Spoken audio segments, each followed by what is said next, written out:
Hello, welcome to Not Dead Yet's Film and TV Week, 11th of April 2015. I'm Dan. I'm Lee. Hello. And what have you been watching this week, Lee? This week I watched a new programme that's written and starring Reece Shearsmith and Steve Pemberton. I'm a really big fan of The League of Gentlemen, and they wrote and starred in that along with Mark Gatiss. Yeah.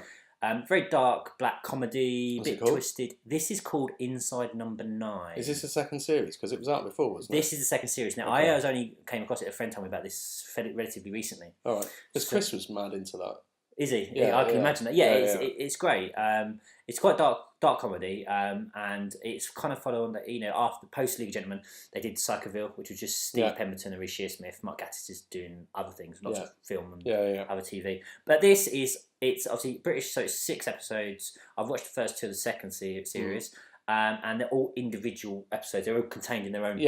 So it's not. It's kind of like that Tales of the Unexpected thing. Yeah, kind of like that. So the first, I won't go too much into it, but the first episode, they're in it's La Cachette, and they're in a train carriage. So 6 people sleep in a train carriage. They're on the way to France, I believe.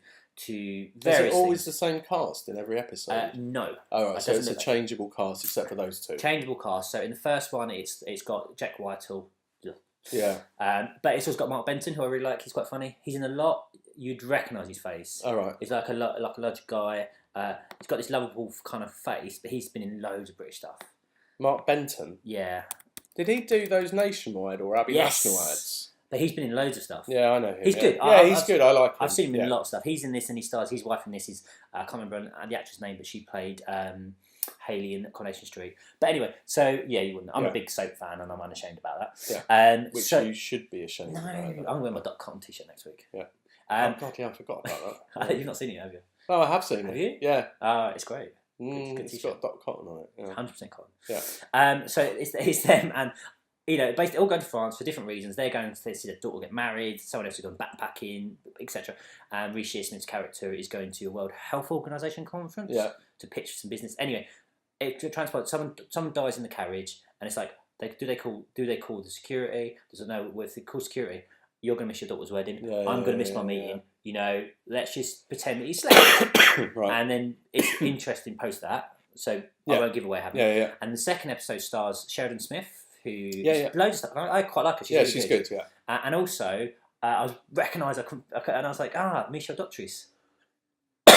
Who's that? Betty from Some of Us Do Have 'Em. Frank Spencer's wife. Oh, right, okay. And she's great in it.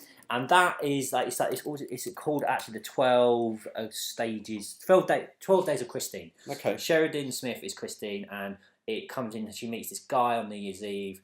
They go back to her flat. Get it on. And then it skips, and then no one's like they've got a baby, and then it skips, and then they're married. Okay, right, yeah. And it jerks in and out of all these, it's like she's just confused, and it jerks.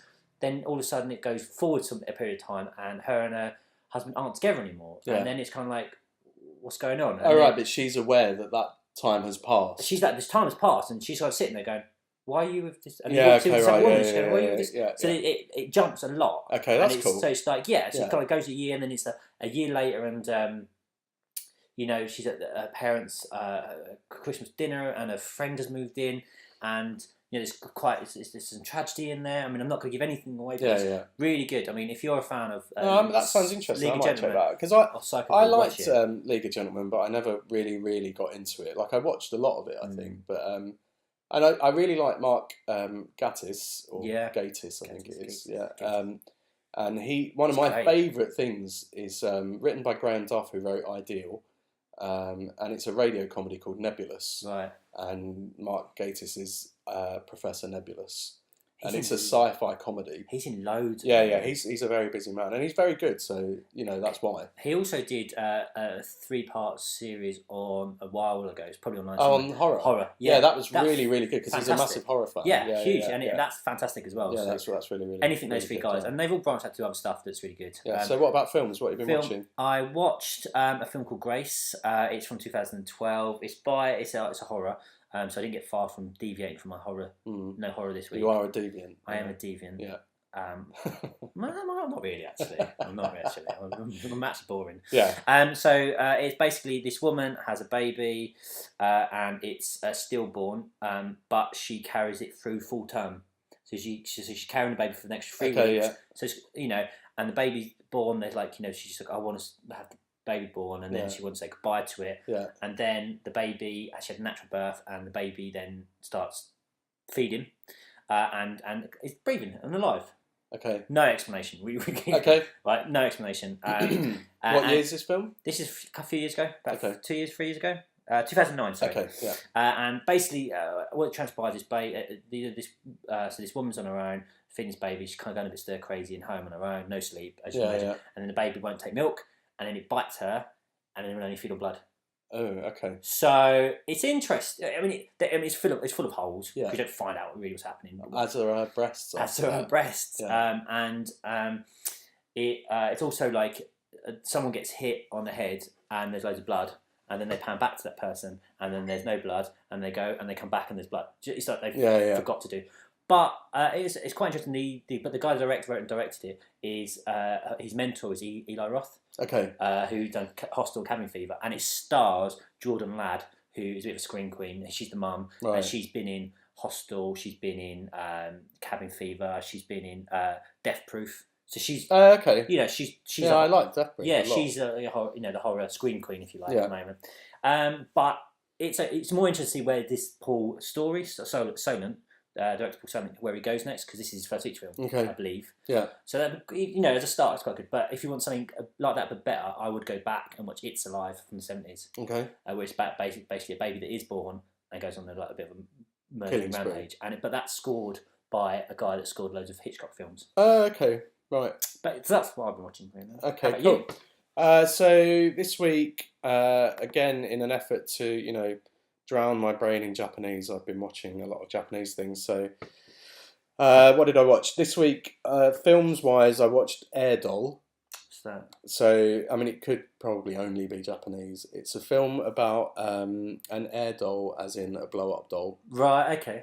As in a sex toy. Right, okay. And it's kind of like, and the box synopsis kind of says Pinocchio with an erotic twist. Right, okay. So this air doll... is it male, female? Is a woman, and she comes to life. Kind of like a raunchy mannequin. Yeah, but that brings some very unpleasant questions then. Right. I mean, the purpose of an air doll, and then it's alive. Yeah. That's pretty grim. And it's just, it's sweet in moments. It's directed by Hirokazu Koreeda, and, it's kind of bleak though. It treats the character quite sweetly, because obviously she's a bit of an innocent, because she just springs to life. That airhead. Yeah, very nice. Yeah. And there's some really nice things in it, but it's also it's quite sad. And I also watched, this is not Japanese, this is Taiwanese, a film called The Wayward Cloud. Now, I don't know that I enjoyed this so much. It's set in Taiwan during a water shortage, right? And the government is encouraging everybody to drink watermelon juice because there's an abundance of watermelons. Watermelons are nice. And it's basically a cross between a musical, a drama, and a porno. Right. Okay. Yeah, and the last 20 minutes are very, very uncomfortable. Okay. And I think it's, I did a bit of reading about it afterwards, and I think a lot of people have accused this film of misogyny, but I think they're missing the point. Okay. If you misunderstand the film, I would suggest that, you would think it was misogynistic, but I think it's actually not. The point that it's making is very much the opposite of that. However, it's making that very graphically. Was there a brief plotline you can? So there's a guy making hardcore porn. Right. One of the girls that lives downstairs in the tower block that they're making porn in, she meets him. They have a kind of romance, and it goes from there. But there's some really the ending is very, very uncomfortable. So, right. If you are not squeamish about those things, I suggest you might watch it. I mean, there's some really visually interesting things in it, but it's also, if you are squeamish about sex on screen, you are not going to have a good time with this. Is it quite a recent film? I think it is. Hang on, I wrote that down. That is 2005. Okay, so it's 10 years. Yeah. I've also watched Captain America: The Winter Soldier.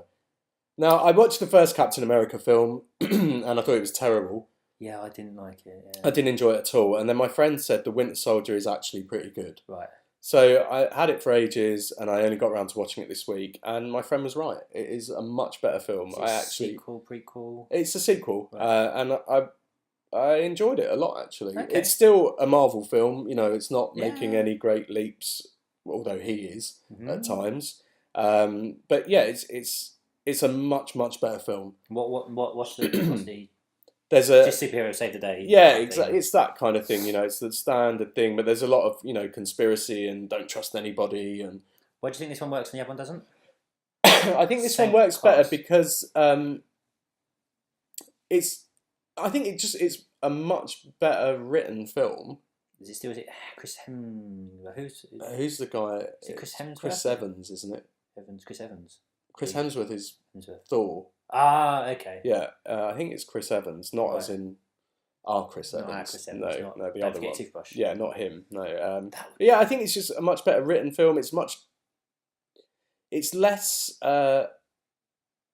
comic book. It's much darker in tone. That seems to be the way you get success with those films. Exactly. Yeah, and you know it deals with things like you know, government conspiracies to control us and stuff like that. You know, there's a lot of it's just a much better film though. It's the action sequences are really enjoyable and the performances are pretty good as well actually. So I'm looking forward to seeing if they do anything more with those films now, which I definitely wasn't after the first film because I thought that was terrible.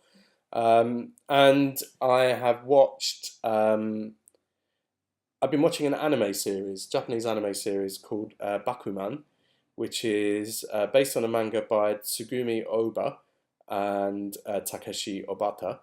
And it's based on two kids that want to be manga artists. Okay. So it's not the normal sort of, you know, fireballs and stuff like that, like, you know, sword battles and monsters. It's about these kids that want to be artists, comic book artists, basically. Okay, how does that... Yeah, I'm really enjoying it. It's quite sweet. Yeah, it's quite sweet. And you follow their dedication to their craft and their trials and tribulations about trying to get published. And, you know, it's clearly, because it's written by a pair of guys who are manga creators. Right.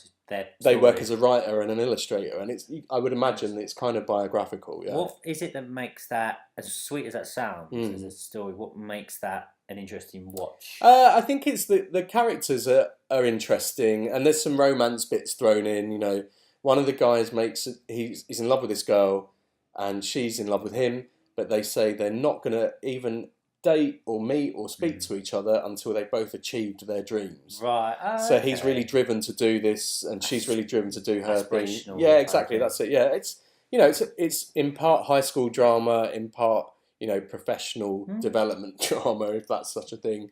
I'm really enjoying it. I think it's really sweet, and it's not as silly as some of them, and not as preoccupied with it's more violence character and based. tits. Yeah, exactly. It's like actually getting exactly. Yeah, and you kind of you're rooting for them to succeed as well. So and you feel upset when they get rejected and stuff like that. So yeah, that's been really really good. So Japanese spaced.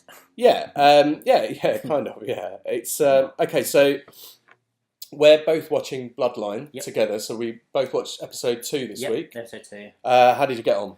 Yeah, I enjoyed it. I think it's the sort of same as I said last time. Would I watch it if I wasn't doing this? Maybe not. Yeah. But I go back to what I said. I still feel for this character, this Ben Mendelsohn character. Yeah, you're really encouraged to feel sympathy for him this week. This is where you're going to get slapped around the face with something, aren't you? I think you can tell they're setting us up for a fall. Everyone else is everyone else is mean to him. There's a reason why people are trying. I don't know how much you want to talk about the story. No, not too much. I think it's interesting that it's interesting to watch how the withholding of information affects our interpretation or our opinion of a character. Yeah. Because there's a scene it's told to us in flashback in this episode. And that really makes you feel quite sorry for this character. It does, doesn't it? Because it's horrific what's happening to him. However, we don't know why that's happening. Yeah. Yeah, exactly. You know, and that's the thing. I think you're right. I think we may. I suspect we will find out why that's happening. I think quite soon as we go along, and that may change our reading on this. And I think like the family. I don't think there's not many people in the family that are particularly likable. I'm not actually liking any of them, if I'm honest. Oh, really? I'm not really. There's one brother that's kind of like hothead, and I don't like him. No, he's annoying. Instantly going, you're a knob. Yeah. And then there's the main brother, Coach. Yeah, Coach Taylor from Friday Night Lights. Yeah. Is he a bit sanctimonious? Is he a bit like... Yeah, maybe, but I don't think he wants to be. He doesn't want to be. It's been pushed onto him. I think he's like the youngest sibling, isn't he, as well? I think he's the middle. He's the middle. Yeah. And, the hothead's probably the youngest. Yeah, he's the youngest, yeah. Sense in the thing. But yeah, so I don't like anyone. No, that's interesting, though. I mean, I really enjoyed this episode. But it was good. And it's only because we're doing this thing where we're going to watch an episode every week. Yeah. I would have watched it all by now. I would have watched another episode. I watched it last night. Yeah. I would have watched another one. Yeah. Because I kind of want to know. See, I'd only watched the first episode just before we did last week, so on the Friday. So I've done the same. And I watched the next episode the day that we did that. Really? I think the weekend, at the end of the weekend, I watched it. So I've been waiting. Yeah. So from now I can actually watch the third episode. But if we weren't doing this, I would have watched it all in one go. But this is good. This is kind of like old-fashioned, like when it used to be in the old-fashioned days TV, when you had to wait a week to watch an episode. I quite like that anticipation and thinking about it. Yeah. No, I enjoyed it. I probably would have watched an extra episode. I think not been doing this. I think you're gonna get. I think you're gonna be repaid. Yeah. For not being as impatient as you would normally be. That's quite possible. Yeah. I think so. I think there's some interesting things happening here. Yeah. And there's going to be some interesting events happening over the coming episodes, I think. There's a lot that needs addressing. Explaining. Quite early on in something. It is quite like what I was saying, grabbing people like me. There's a lot that needs to be explained, and usually you don't get that necessarily to start with. And we're not getting that here. Yeah, that's what I mean. Like, like, you know, you like, whereas it's a lot slower. This is like, by doing those flashbacks and forwards, you're kind of going, I need to know why this is happening, and that's... But that's the thing, that's grabbing you, though, isn't it? Yeah, exactly. But that's what I mean. That's what I really like. It's like, I'm going to show you something. It's not going to mean anything to you. The only problem with those things, and I love that method of storytelling in film and in TV, is that I'm going to show you something and then I'm not going to tell you why, and we're going to find out why. Yeah. The problem with that comes when we don't find out why.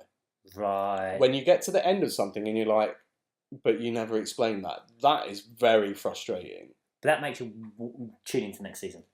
Maybe, yeah. But if that happens in a film, I get really pissed off. Because I'm kind of like, well, that's an encapsulated story. I'm not getting any more information. The thing is, I think possibly what's happening when I see that in a film, though, is that I'm not reading the film properly. Okay. But that could be a failure of the director to communicate it properly, and it could be a failure of my interpretation. But it's kind of like, I suspect in those films where I feel like that, where I get to the end of it and I still don't know why, it's probably codified within the film. I just haven't read it properly. You just go back and watch it. Yeah, you have to go back and watch it again. However, I'm normally so angry that the last thing I want to do is go back and watch that. So, yeah, exactly. Yeah, let's see. Yeah. So, yeah, I'm looking forward to the next episode. Yeah, I may watch that tonight. I think that's everything from us for this week. It is, yeah. You can follow us Anne. You can Ann us. At us. What is it? At Hello Not Dead Yet. Yep. And you can email us at hellonotdeadyet@gmail.com. Yep, that's the one. Don't forget to subscribe, and we'll see you next week. Have a good week. See you later. Bye.